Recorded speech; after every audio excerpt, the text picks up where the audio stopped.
রসগোল্লা খেতে কিন্তু আমরা সবাই ভালোবাসি, আর আমরা সবসময় রসগোল্লা ছানা দিয়ে খেয়ে থাকি। এই সুজি দিয়েও যে এত সুন্দর নরম তুলতুলে রসগোল্লা তৈরি করা যায়, সেটা না দেখলে আপনাদের বিশ্বাসই হবে না। এই রসগোল্লা হবে একদম সফট, মানে মুখে দিলেই মিলিয়ে যাবে। চলুন তাহলে আজকের এই সুজির রসগোল্লা রেসিপিটি শুরু করি। তার আগে হ্যালো এভরিওয়ান, কেমন আছেন আপনারা সবাই? আশা করছি সবাই ভালো আছেন, সুস্থ আছেন। চলে আসলাম আরেকটি নতুন রেসিপি নিয়ে আপনাদের কাছে। চলুন তাহলে আজকের এই সুজির রসগোল্লা রেসিপিটি শুরু করি। প্রথমে আমি গ্যাসে কড়াই বসিয়ে দিয়েছি, আর তার মধ্যে আমি দিয়ে দেব 1.5 কাপ দুধ। এই 1.5 কাপ দুধ দিয়ে দুধটাকে কিন্তু আমি জাল করে ফুটিয়ে নেব। দুধটাকে একটু ফুটিয়ে নিতে হবে। দুধটা যখন ফুটে আসবে তার মধ্যে আমি দিয়ে দেব হচ্ছে 1 কাপ সুজি। এই 1 কাপ সুজি এখানে আমি দিয়ে দিলাম। আর তারপর এখানে দেব আমি 2 চামচ চিনি। এই চিনিটা দিয়ে এবার সুজিটাকে নাড়াচাড়া করে মানে দুধটাকে শুকিয়ে নিতে হবে, একদম একটা শক্ত ডো তৈরি করে নিতে হবে। তো দেখুন আমি কিন্তু কন্টিনিউ নাড়াচাড়া করছি যাতে নিজে লেগে না যায়।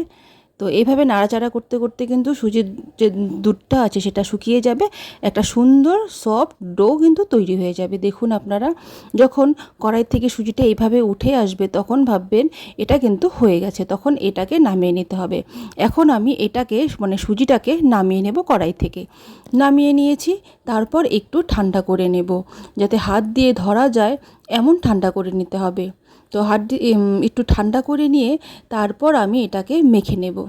এই যে দেখুন, এবার আমি এটাকে মেখে মেখে একটা সফট ডো তৈরি করে নিতে হবে। দেখুন হয়ে গেছে, তো খুব সুন্দরভাবে কিন্তু মাখা হয়ে গেছে। আমি দেখাচ্ছি কতটা সফট হয়েছে, একদম সফট হবে। দেখুন কি সুন্দর হয়েছে। তো হয়ে গেছে কিন্তু ডোটা আমার তৈরি করা। এবার এর থেকে ছোট ছোট লেচি কেটে নিয়ে আমি গোল করে মিষ্টি তৈরি করে নেব। সাইজটা আপনারা আপনাদের পছন্দ মতো দেবেন, আমি এখানে এই সাইজ দিচ্ছি। এইভাবে হাতে নিয়ে গোল করে ঘুরিয়ে নিলেই কিন্তু হয়ে যাবে। আর খেয়াল রাখবেন এখানে যদি ক্র্যাক আসে তাহলে পুনরায় আবার ডোটাকে আরেকটু মেখে নিতে হবে। আর এই সময় যদি আপনাদের হাতে লেগে আসে তো সামান্য একটু ঘি মেখে নেবেন হাতে, তাহলে দেখবেন আর লাগবে না হাতে। খুব সুন্দরভাবে কিন্তু একদম পারফেক্ট গোল হয়ে যাবে, মানে রসগোল্লা যে যেমন হয় তেমন কিন্তু গোল হয়ে যাবে। দেখুন এখানে কিন্তু আমার একটাতেও ক্র্যাক আসেনি। তো এইভাবে আমি সমস্ত মিষ্টিগুলো তৈরি করে নেব। তো নিয়েছি তৈরি করে, তারপর গ্যাসে আবার কড়াই বসিয়ে দিয়েছি, আর তার মধ্যে দিয়ে দেবো হচ্ছে 1 কাপ চিনি আর 2 কাপ জল।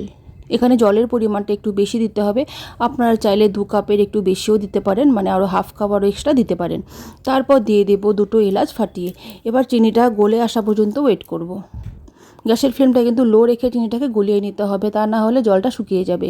তো চিনিটা গলে এসছে, তারপর আমি গ্যাসের ফ্লেম হাই করে একটু ফুটিয়ে নিয়ে, মানে শিরাটা যাতে একটু আঠালো হয় এইভাবে ফুটাতে হবে গ্যাসের ফ্লেম হাই করে। এখনও কিন্তু আঠালো হয়নি আমার, আর একটু করতে হবে।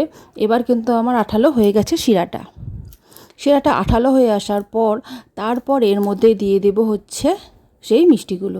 শিরাটা কিন্তু ঘন করবার দরকার নেই, রসগোল্লাতে কিন্তু ঘন শিরা দরকার হয় না, আঠালো শিরা হলেই হয়ে যায়। এইভাবে মিষ্টিগুলো 2 মিনিট আমি কুক করে নেব হাই হিটে। দেখুন অনেকটা কিন্তু বড় হয়ে গেছে এখনই। এইভাবে একটু মানে কড়াইটাকে একটু এইভাবে দুলিয়ে দেব যাতে মিষ্টিগুলো চারপাশ দিয়ে খুব সুন্দরভাবে কুক হয়। তারপর একটা ঢাকনা দিয়ে আমি ঢেকে দেব। এইভাবে 5 মিনিট হাই হিটে কুক করে নেব। 5 মিনিট পর আমি ঢাকনা সরিয়ে দেখাচ্ছি। দেখুন অনেকটা কিন্তু বড় হয়ে গেছে। তো এইভাবে 5 মিনিট কুক করলেই হবে, খুব বেশি কুক করার দরকার নেই, তাহলে হয়তো ভেঙে যেতে পারে। তো একটু আপনাদেরকে আমি এইভাবে নাড়িয়ে দেখাচ্ছি। তো গ্যাসের ফ্লেম কিন্তু এই সময় আমি লো করে রেখেছি। দেখুন কতটা বড় হয়েছে, কি সুন্দর হয়েছে, একদম ছানার তৈরি রসগোল্লার মতন। এবার আমি গ্যাসের ফ্লেম অফ করে দেব। গ্যাসের ফ্লেম অফ করে আমি একটি বোলের মধ্যে নামিয়ে তারপর দেখাচ্ছি। দেখুন এবার কিন্তু আমি এটাকে 1 ঘন্টার জন্য এইভাবেই রেখে দেব। 1 ঘন্টা পর তারপর আমি আপনাদেরকে দেখাচ্ছি কতটা বড় হয়েছে। দেখুন 1 ঘন্টা পর আমি দেখাচ্ছি। দেখুন দেখতে কতটা সুন্দর লাগছে, খেতেও কিন্তু তেমন ভালো হয়েছিল, নরম সফট তুলতুলে, একদম মুখে দিলেই মিলিয়ে যাচ্ছিল।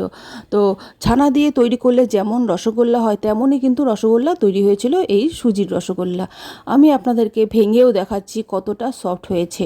সুজি দিয়ে তৈরি বলে যে শক্ত হবে একদমই না, বিশ্বাস করুন, চামচ দিয়ে এইভাবে প্রেস করার সঙ্গে সঙ্গে কিন্তু কেটে যাচ্ছিল, একদম শিরা পুরো ভেতর পর্যন্ত ঢুকে গেছিলো। দেখুন একদম সফট হয়েছে। আমি ভেঙে দেখাচ্ছি, খুব সহজেই কিন্তু ভেঙে যাবে। দেখুন ভেঙে যাচ্ছে চাপ দেওয়ার সঙ্গে সঙ্গে।